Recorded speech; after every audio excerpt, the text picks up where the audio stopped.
How's it going? So I'm trying to film anemone fish, but I'm not allowed to. So this panda anemone fish here is attacking me. I'm trying to find another anemone where I'm allowed to get close, and same result.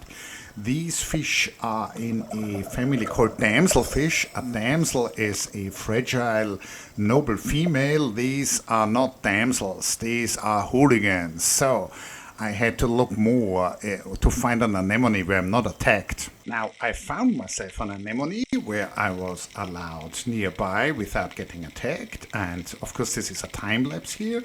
You can see the anemone fish. There's also a porcelain crab on the anemone in the front, and there are a couple of translucent shrimps. And in the back there is some kind of oyster, and on top of it there are 3 cowries. These are snails, very pretty animals, so let's look at them a little bit more closely. So let's look at this scene more closely. If you dive with open eyes, then even after more than 1,000 dives in the Philippines, a relatively standard scene like an anemone with anemone fish provide surprises. So here there is some kind of dead bivalve. I believe it's some kind of oyster. And on top of this are 3 cowries, which are snails.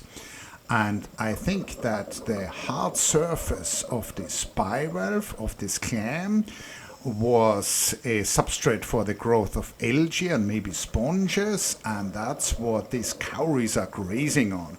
And for some reason there are 3 of them, so this must be very attractive. And they were moving around at a significant speed for snails. So this is not a time lapse now, this is the actual speed at which this happened. So you can also see that the anemone fish were still pretty nervous because of my presence. I genuinely want to apologize for this, but I do think this is an amount of stress with this fish can deal with in the long run. Now, here you can see the front of this cowrie.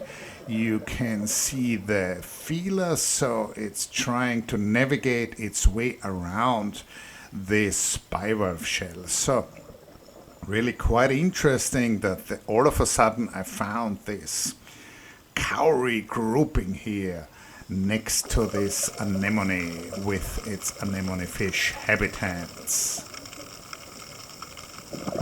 Yeah, this is one of these very pretty translucent shrimp, and this is another close-up of the anemone with a juvenile anemone fish. So, there's a porcelain crab here. So these anemones are really beacons, marine life magnets in these sandy muck diving areas. They attract a lot of small critters to live on them.